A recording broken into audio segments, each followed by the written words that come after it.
How long have UFOs been in our skies? The truth is, a lot longer than we give credit. Jacques Vallée goes a long way in exploring this question in his book Wonders in the Sky. The insightful book begins by introducing the reader to an account catalogued in 1460 BC in Lebanon. Granted, the huge majority of UFOs in this modern sense of the warped definition, alien craft, are simply misidentified. On any clear night, we can look up into the night sky and see any number of moving objects, which include the recently added Elon Musk Starlink satellites, totaling to date 420, now in low orbit. Our ancestors wouldn't have a clue to the extra movements in our night skies, and there are many even now hardly know them.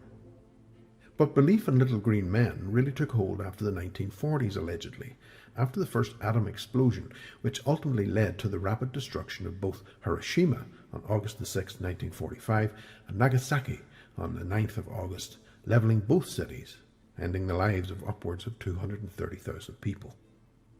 Since then, the extraterrestrial hypothesis really took hold, and in most part driven by the likes of Hollywood, exploiting our fears, confronting us with our own mortality at the hands of something much greater and more powerful.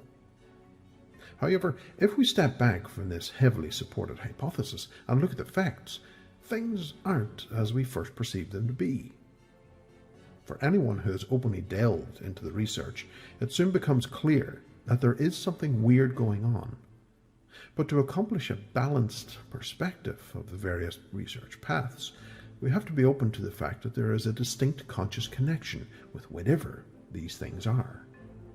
On the 17th of April 2020, a website called Cognito, Universal Knowledge in Video, claimed the former head of the French Directorate General for Foreign Security, claiming Alain Juliet, a former director of the French intelligence, said the UFO problem was something out of this world and dimension.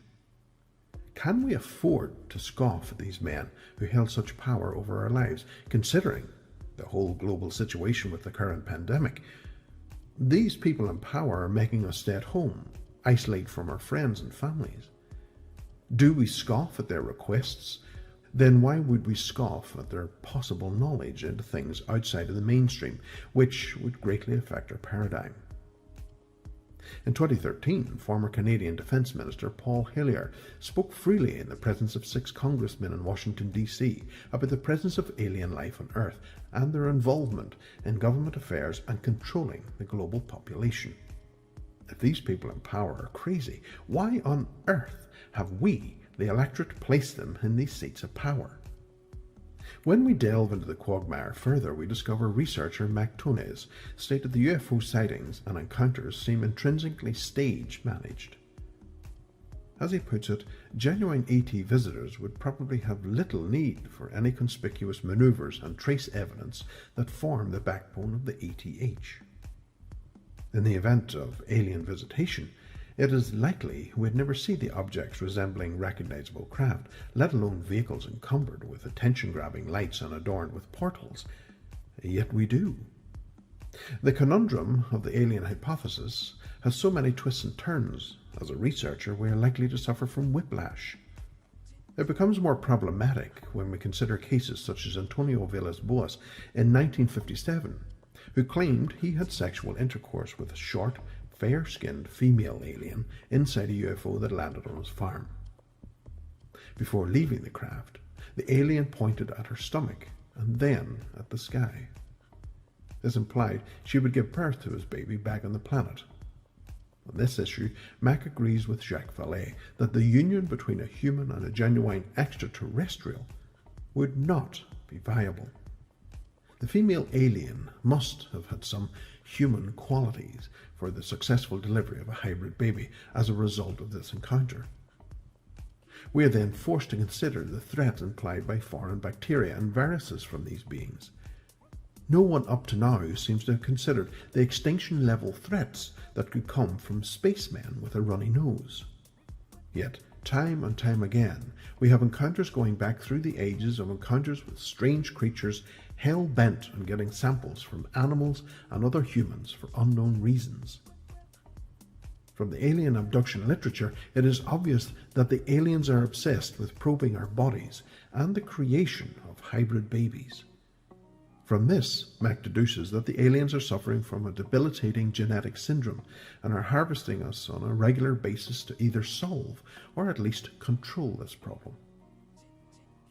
Considering this has been going on for hundreds, if not thousands of years, they are slow learners. What is it about the immune system of both animals and humans they find so interesting, and why? Are they wanting to come back to this planet? Are we to assume they originated from here in some form or another? In the past, they have been seen as fairies, demons, or ghosts. Today, they represent themselves as aliens. Either way, an encounter with a foreign species, either from space or dimensionally, would prove fatal to either us or them. Their concern about atomic warfare, pollution, and the environment was presented through the contactees of the 1960s, and in recent years by audio-visual presentations of global doom to abductees. This seems to underline the need to keep our planet intact, a need that would not be such an urgent concern for actual spacefaring aliens, but rather something that was already here, or at least coming through here, using the planet as a fixed point in this reality. John Keel was an advocate for the superspectrum, the fact that these creatures were coming from other realities beyond our sensory capabilities to comprehend. More recently, the pioneering research of a specialized study known as Project Doorway is furthering our knowledge of the UFO phenomena, providing new areas of research. The principal investigators, myself and Steve Mera, have been travelling the globe with putting our theories to the test. Both believe the UFO phenomena represents something that is thousands upon thousands of years old, and that their presence predates historical documentation. In fact, they may have been here all along, and that we are the new kids on the block. Project Doorway has identified a close connection between the manifestation of materialization of UFOs and locations of high magnetic anomalies. They have gone on to discover gravity wells produced by the materialization of the craft, and that locations can be affected in a manner that shows a diathermic reaction. It's true to state that we, the human race, have been destroying this planet Earth for many years, draining it of its resources, contaminating and poisoning it regularly, be it in the waters, or the land, or the air. Such theories bring forth a number of conspiracies, and none more so than the culling of the human race's impact on the environment and atmosphere. Many now believe we are heading to a time of great change, as we as a race are changing, our consciousness slowly shifting away from our destructive tendencies to become a more caring and concerned being towards others and our planet. Over the last 40 years, there have been growing concerns for our atmosphere, our contribution to the global warming. Though many agree there are some normal factors involved here due to our sun's activity cycles, most will agree that our contribution has certainly tipped the scales. The ozone layer depletion has reached a critical time. In the last 24 months alone, there has been a huge but quiet push by academics and government scientists to try and quickly rectify the damage that could possibly put all humanity at risk. Many that have an interest in the UFO topics have started to talk of a larger conspiracy here. A conspiracy that involves a global cease of most air traffic. Such an undertaking would be huge, and as you would expect, not all countries would be in agreement. Could it be that a well-timed global pandemic could help resolve a mounting problem? It has been speculated that just in time we have been experiencing the COVID-19 coronavirus strain, the protective ozone layer of Earth has vastly repaired itself. If that is the case, then humanity will soon have to move towards a less toxic way to travel the skies. There has already been a considerable amount of work done in this field, and there have been several announcements from large airline companies that they are moving towards a fuelless flight industry. Could there be a lot more going on than meets the eye?